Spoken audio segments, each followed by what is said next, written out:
Quelles sont tes racines et tes fondations? Mes racines, ben, mes racines,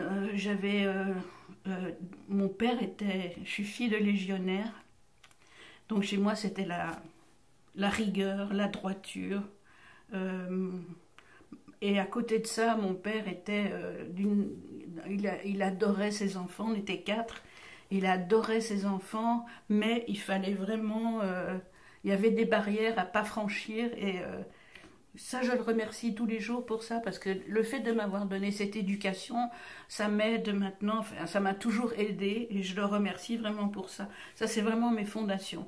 Ma mère était, j'avais pas j'aimais ma mère, mais j'avais pas du tout les mêmes relations avec elle. Elle était très méfiante. Euh, Elle avait pas, elle croyait toujours que je racontais des histoires, que c'était, que voilà. Elle avait pas, puis je n'ai pas de souvenir, j'ai un peu honte de dire ça, mais c'est la vérité. J'ai pas de souvenir que ma mère m'ait prise dans ses bras, alors que mon père, oui. Mon père, la première fois que j'ai eu mes règles, il m'a ramené le soir. J'étais toute petite, hein, j'ai toujours été un petit gabarit. Il m'a ramené une toute petite culotte et un petit soutien-gorge en broderie anglaise pour montrer, voilà, maintenant t'es une jeune femme. Et ça m'avait tellement touchée que ma mère, non, pas. J'aime j'aime pas dire ça, mais c'est la vérité. Toutes les mères ne sont pas extraordinaires. Ton papa était légionnaire, tu disais. Mon père était légionnaire et mon mari est colonel. Donc peut-être que j'ai vraiment besoin d'être cadrée, sinon ça part en vrille. Elle travaillait, ta maman aussi? Maman travaillait, oui, elle était secrétaire de rédaction à la RTB, la radio-télévision belge. Qu'est-ce que tu peux nous dire de plus sur tes parents que tu n'aurais pas encore dit? Que mon père est mort malheureusement très jeune, à 53 ans, parce que euh, moi je ne l'ai pas connu légionnaire, hein. Il n'était plus légionnaire quand bon, il y avait quatre enfants, donc il a arrêté tout ça, mais il est mort à 53 ans parce qu'il avait fait, bah, il a fait le débarquement de Normandie avec les. En fait, il était dans la brigade Piron, c'était des Belges qui étaient basés en Angleterre. Donc, il a fait le débarquement avec la brigade Piron quelques jours avant le premier débarquement de Normandie. Il a été prisonnier, il a fait des tas de trucs et il aimait bien picoler un peu de temps en temps. Donc, il est mort à 53 ans. Et ça m'a pas.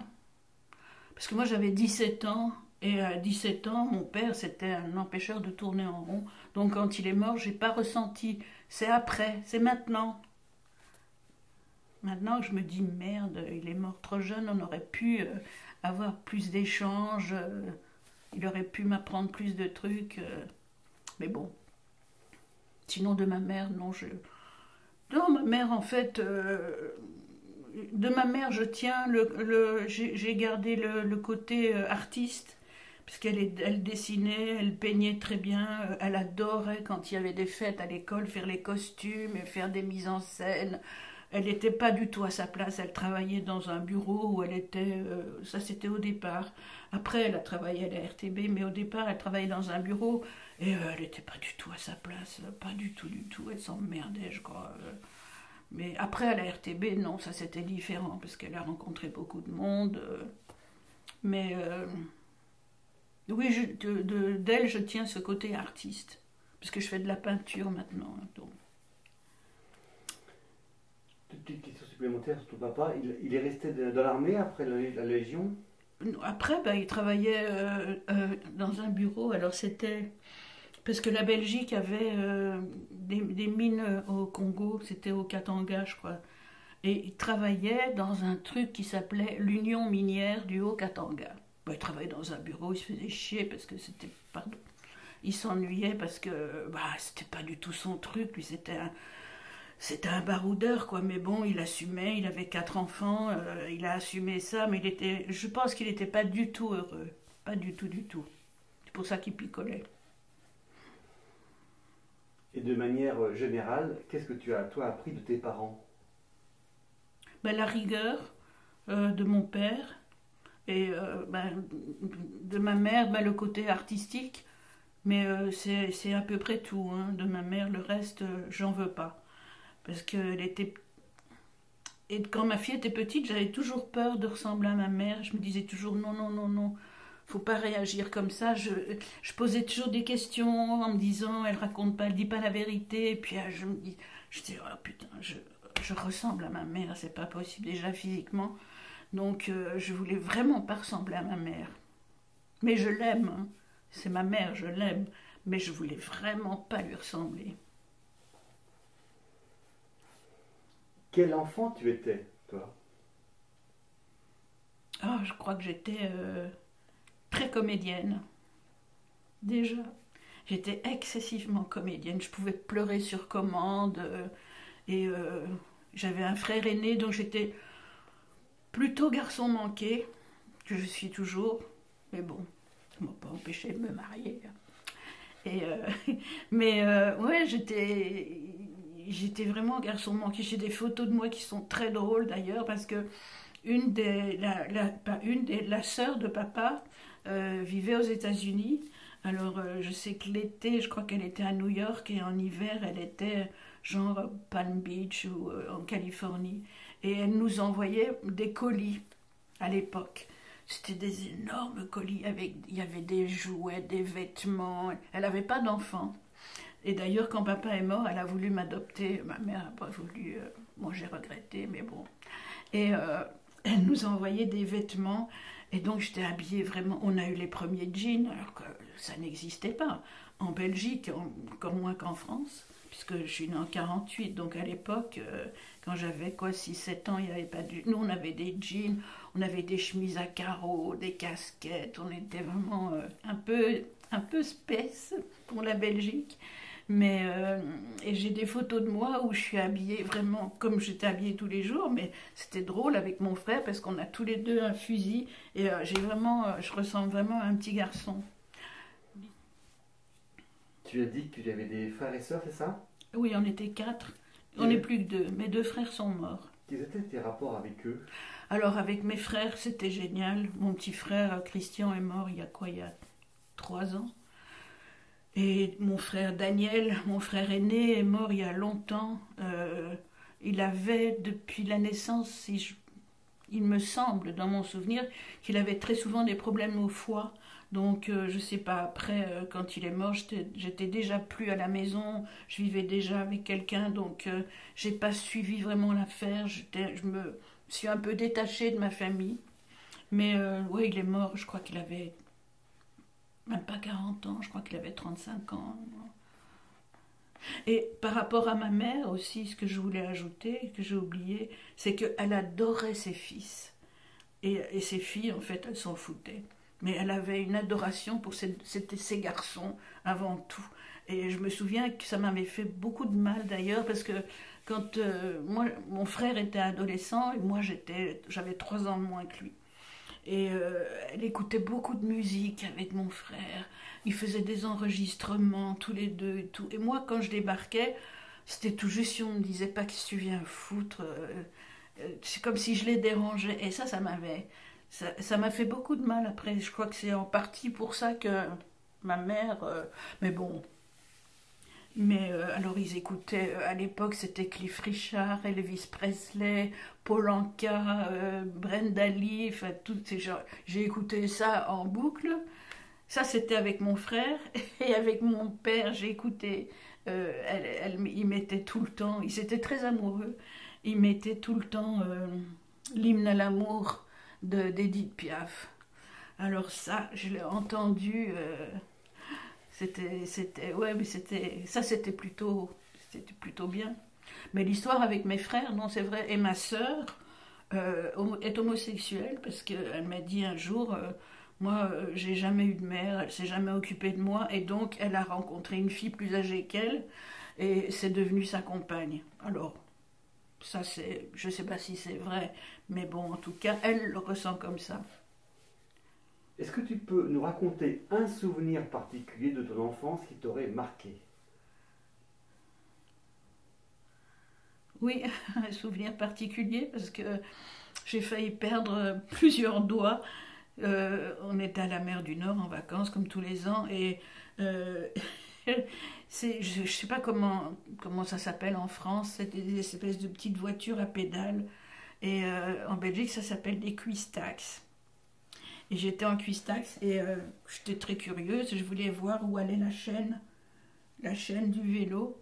Et j'ai mis de ce truc, j'ai mis mes doigts sur la chaîne et ma chaîne, et j'ai avancé et ma main est partie dans la roue dentée. Donc voilà, j'ai un doigt qui est à ce moment-là, ce doigt qui a été écrasé et on n'a rien vu pendant des années. Et puis avec l'âge, maintenant, il est en train de se... Alors que les autres sont plus ou moins normaux, et donc ce doigt est en train de se... Et ça, c'est vraiment le souvenir, parce que mon grand frère, au lieu de tirer le truc vers l'arrière, il continuait à pousser vers l'avant. Donc ça, c'était un souvenir, pas très joyeux, mais bon... C'est bien parce que j'ai toujours ce doigt qui me le rappelle. Tu avais quel âge à ce moment-là, dans ce cuistax?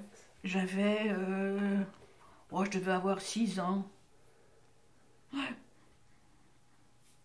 Ils ne sont pas plus aperçus que tu avais vraiment très très mal ou tu n'as pas su le dire? C'est-à-dire que j'étais toute seule. Il y avait avec mon frère qui, après, voyant le sang et tout, il a été chercher mon père. Mais puis bien sûr, on m'a emmené tout de suite chez le médecin. Mais ouais, c'était un épisode. Maintenant, j'en rigole, mais au moment même... Sinon, j'ai pas de souvenirs de mon enfance. Si, les Noëls, c'était fabuleux chez moi parce que comme ma mère adorait la mise en scène et tout ça, elle nous faisait des trucs, mais elle adorait bricoler, et ça, je tiens d'elle aussi. Elle avait fait des châteaux pour mon frère. Moi, j'avais... toutes les poupées étaient habillées, elle faisait des vêtements, tout ça. On avait... Ah ouais, quand on ouvrait la porte du séjour, c'était vraiment... Ça, c'est des jolis souvenirs. Maman se faisait plaisir, pour elle c'était de la... Oui, elle faisait sa mise en scène, mais c'était grandiose, hein, mais vraiment c'était magnifique hein, ce qu'elle faisait. Mais pour nous, non, je me demande si on ne croyait pas encore au Père Noël d'ailleurs. Parce que moi j'y ai cru longtemps. Hein. Et mon frère qui était très gentil, même s'il n'y croyait pas, il m'a jamais dit il n'existe pas. Donc non, moi j'étais persuadée que c'était le Père Noël qui avait fait ça. Quel élève tu étais dans ta scolarité? Oh, j'étais première de classe, mais nulle. Chahuteuse. Première de classe, en primaire. Hein. Après, mon Dieu, ça a été la dégringolade parce que malheureusement, enfin, je sais pas, non, pas malheureusement, parce que les maths, encore une fois, le calculer, c'est vraiment pas du tout mon truc. Je déteste les maths, j'ai toujours détesté. Donc c'était en Belgique et la filière c'était latin, grec. Alors le latin encore ça allait, mais le grec. Et donc je passais mon temps à faire l'imbécile, à essayer de faire rire, à être comédienne quoi, de faire le clown pour toute la classe. J'étais odieuse, je crois pas. Pour les professeurs, même en gymnastique, avec le prof de gymnastique, j'étais odieuse. Non, j'étais vraiment... mais j'étais... ça m'intéressait pas, les études. J'ai arrêté à 16 ans, j'ai arrêté. Moi, j'ai pas... Enfin, de toute façon, le bac, ça n'existe pas en Belgique, mais j'ai aucun diplôme. Heureusement que j'avais ce petit don de comédienne, sinon... Je ne sais pas ce que je serais devenue, mais pas grand-chose à mon avis. Tu vois, ma mère m'avait inscrite au... Bah oui, comme j'ai arrêté l'école très vite, elle m'a inscrite au cours de truc là, de dactylo. Mais mon Dieu, je me disais, mais qu'est-ce que je fous là, quoi. Oh. Non, heureusement que j'avais ce petit don et que j'ai su saisir le truc au vol. Parce que j'aurais pu aussi bien... Quand cette dame m'a proposé de suivre des cours, j'aurais pu me dire « ça va pas, non, je ne veux pas être comédienne, ou je ne vais pas aller m'inscrire à un cours. Il faut... » C'est pour ça que je pense que c'est très important déjà d'aller au bout de ses rêves et de savoir, de pouvoir saisir quand il y a un truc qui se présente, d'avoir cette capacité de le saisir et de ne pas se dire... oh oui, mais si je fais ci, machin, truc, de pas réfléchir. quand on est jeune. Après, bon, ben, après on a des responsabilités, on ne peut pas toujours choisir. Mais quand on est jeune, je crois qu'il faut aller au bout de ses rêves et quand il y a l'opportunité qui se présente, il faut foncer. C'est ce que je crois. Alors, tu viens de parler de la Belgique, tu as dit que tu es né à Bruxelles. Qu'est-ce que tu peux nous dire de Bruxelles, de ta Bah, Bruxelles, c'est... La Belgique, Bruxelles, c'est extraordinaire. C'est une ville... Il y a plein de gens qui adorent aller à Bruxelles. Et puis, j'aime beaucoup les Belges. J'aime leur mentalité parce que c'est des gens qui ne se prennent pas au sérieux. Je ne dis pas ça par rapport à moi. Je ne me prends pas au sérieux non plus. Mais les Belges, dans l'ensemble, ils sont vraiment... Ils ne se prennent pas au sérieux. Ils aiment bien rigoler. On mange bien. C'est des gens très joyeux en règle générale. Ah, mais je suis... Et mon mari m'avait proposé de prendre la nationalité. J'ai dit non, je ne veux pas être française. Et à part ce métier de comédienne que tu as rêvé de faire, est-ce que tu as eu d'autres métiers qui, à un moment donné, sont... Ah, ben oui. Ah, ben oui, quand j'étais petite, je voulais être... je voulais être Florence Nightingale. Florence Nightingale, c'est une infirmière qui soignait les soldats sur les champs de bataille. Et j'avais lu ça quand... j'ai lu très vite, très tôt, et beaucoup. Et j'avais lu ça, je devais avoir 7 ans, 7-8 ans. Et donc, je m'étais dit, mais voilà ce que je veux faire ça. C'est pas par rapport à mon père, c'est pas parce qu'il était légionnaire, parce qu'on n'en parlait jamais de ça. Hein, on parlait jamais de son métier, sauf quand ma mère écoutait Mon Légionnaire d'Édith Piaf.